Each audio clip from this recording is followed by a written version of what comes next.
The Sports Renegades podcast on SportsTownChicago.com.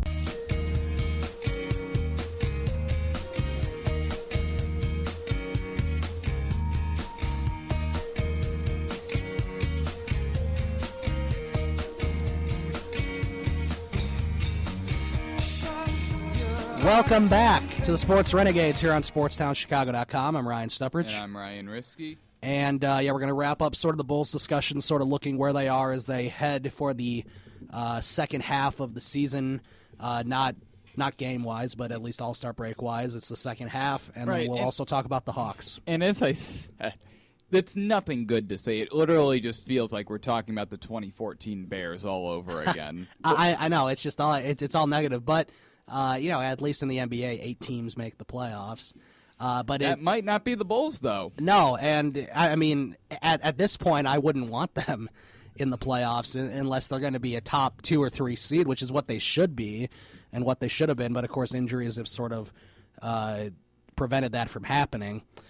Number 1 seed, which the Bulls take on tonight in Cleveland, and they're perfect against Cleveland this year, which is very strange. Except then in the playoffs, Cleveland will be perfect against them. Yes, that's how it's worked. That's how it worked last year anyway. Cleveland 38-14.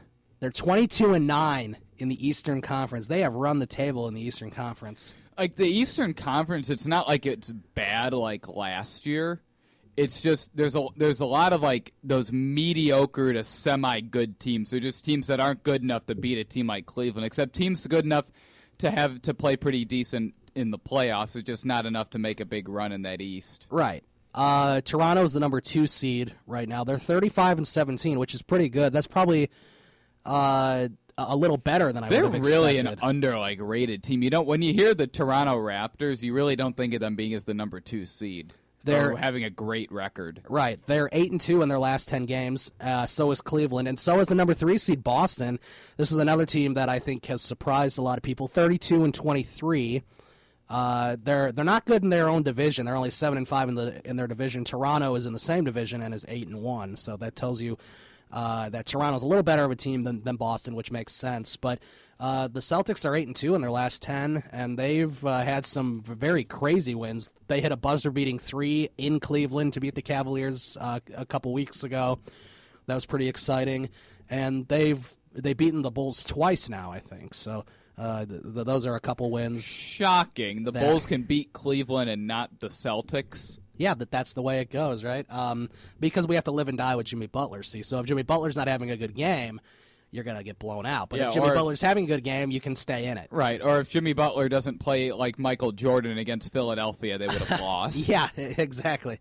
Atlanta is the 4 seed, 31-24. That's probably about where I thought they'd be. 5-5 in their last 10. They're sort of, middle of the pack right now, but they are the 4th seed. The 5th seed is a game behind Atlanta, and that's the Miami Heat, who have actually been playing okay of late. They started off really horribly, but I think they also have some injuries. Is Chris Bosh out for a while? I believe he is. Yeah, I think it's kind of undetermined how long he's going to be out because the blood clots are kind of coming up again. Right, and that's the problem Nikola Mirotic had after his appendectomy, well, except that, too. I don't think Bosch's was in his leg. I think it was like somewhere. I think it might have been in his lung. Yeah. I mean, his is a lot more dangerous. Yeah, his is a lot more dangerous because he missed a lot. He missed like maybe 40% of the season last year. Yeah. Maybe 35. Yeah, he missed a lot of time last year. It might even be more than that. Yeah, because I know he got injured in the second half of the season and then was out for the rest of the season. Right. The Heat are a team that honestly can make a pretty decent run. In the playoffs. Yeah, they've got some good pieces. Right. If Bosh can come back, they would have him, Dwayne Wade, Joran Dragic, and Luol Deng. And they got the big guy that blocks everything, Hassan Whiteside. He blocks everything. I read they were offering a package to the Kings involving Whiteside and might have been Shabazz Napier and someone else. I heard that for DeMarcus Cousins. There was trade rumors that the Bulls were going to get Shabazz Napier too. That was something that came out. They're going to trade earlier Aaron today. Brooks for him, and then of course Bulls management didn't pull the trigger on that. I mean, I know That would have been great. Well, I know Napier is much better than Aaron I know Brooks. Aaron Brooks had the right to veto any trade because it was his second straight year he was on a 1-year deal. Except, they could have thrown in one of those second-round picks that they weren't going to use to try to sweeten the deal if Brooks was willing to leave. Right. Miami is 29-24. Yeah, I think they're a team to watch out for in the playoffs because they do have a lot of experience. Because Dang has a lot of playoff experience. Dwayne Wade has won, is it 3 rings now? 3 rings. 3 yes. rings, 2 with LeBron and 1 without LeBron. Well, yeah, 2 with LeBron and 1 with Shaq.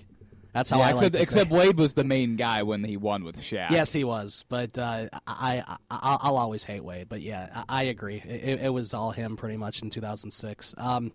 Indiana is the 6th seed. They're 28-25. That's another team to watch out for because Paul George is a pretty darn good player. I mean, he's an all-star.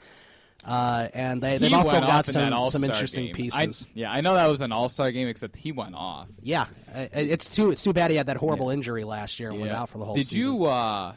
Did you hear that the scores table is getting worried during that all-star game because the scoreboard only went up to 199? Oh, I did not know that. The scoreboard only went up to 199, and the West finished with 196. I know everyone wanted the West to score 200 because nobody had scored 200 before. And the scoreboard only went up to 199. I didn't realize the scoreboard. Yeah, I'm sure they were worried too. Especially if they made a couple baskets, because Steph Curry with 2 seconds left hit a half-court shot. And I think they didn't. Was it TNT or ESPN that was broadcasting it? TNT. They didn't even show that. I don't think. No. Yeah. They were showing a different angle. Yeah. Yeah, because they didn't broadcast that. Right. So Chicago is the 7th seed, 27-25. They're a half a game behind Indiana. Currently, right now, I think Indiana's a better team, especially with Jimmy Butler being injured. I think, yeah. Atlanta, they're obviously not as good as last year. Except, I mean, there's a lot of teams that can easily beat the Bulls right now. Charlotte is the 8th seed, 27-26. They're a half a game behind the Bulls. Detroit is a half game out of the playoffs.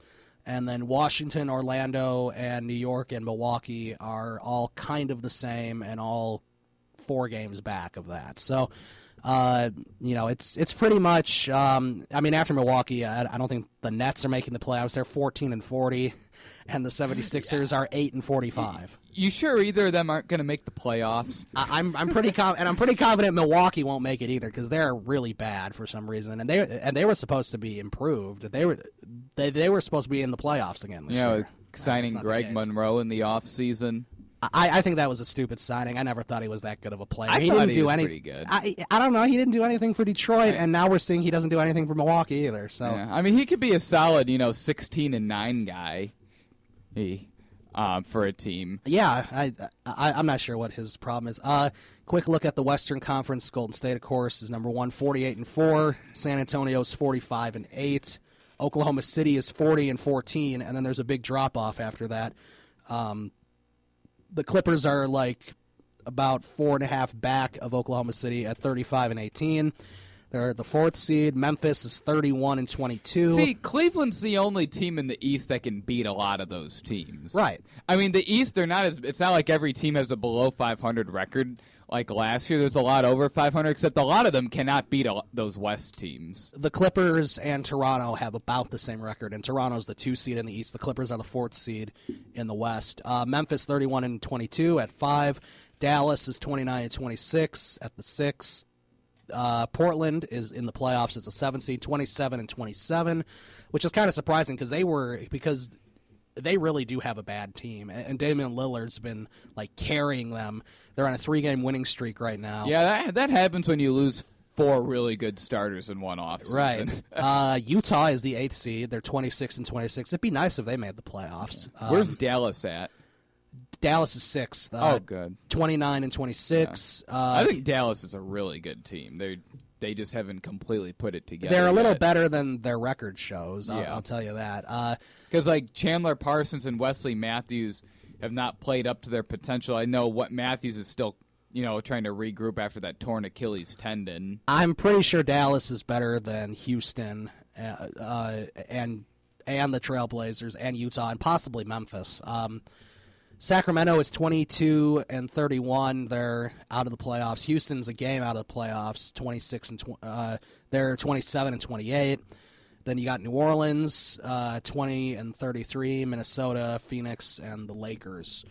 So yeah. And by the way, Kobe Bryant and the Lakers will be at the United Center Sunday. I think Sunday night they play. I know those tickets for that game are outrageous. I know. I just looked on StubHub. I just like to browse. I wasn't going to go to the game anyway, but I looked. I think the cheapest ticket was like $150, just to see Kobe, and that probably would have been a single ticket in like row 17. So in the upper corner. Yeah. So I don't have any desire to see Kobe in his last game. I've Chicago. seen Kobe play before back in so have I. 2008. I've seen Kobe play. That's good enough. Yeah, I saw. I saw Kobe play when he was still really, really good. Right. I saw Kobe in the 2010-2011 season. So I think Rose had like a crazy shot with like 2 seconds left on the shot clock. He shot some crazy shot. Was that the MVP year for Rose? Yes. That was probably the game that the Bulls beat the Lakers at home for the first time in like a long time. Yeah, I know they won by 4. I think the Bulls won 88-84. Yeah, I know. When I went, it was Rose's rookie season. Okay, so that would have been Kobe like had 28 and led like a massive comeback. Hey, that doesn't surprise me. Yeah. So yeah, they'll be at the United Center Sunday night. It'll be nice to watch. At least he'll get a good standing ovation and everything. And of course his idol's Michael Jordan, so I'm sure he always likes coming to the United Center. We're going to take a break. We'll come back. We'll talk a little Hawks as they got back on the winning track last night after with a nice come-from-behind win and a hat trick by Panarin. And we'll also talk about spring training and the Chicago Bears. And then later on, Jerry Riles will call in, and we'll continue to talk about the Bulls and the NBA trade deadline and everything that went down there. You're listening to the Sports Renegades on SportsTownChicago.com. The Sports Renegades podcast on SportsTownChicago.com.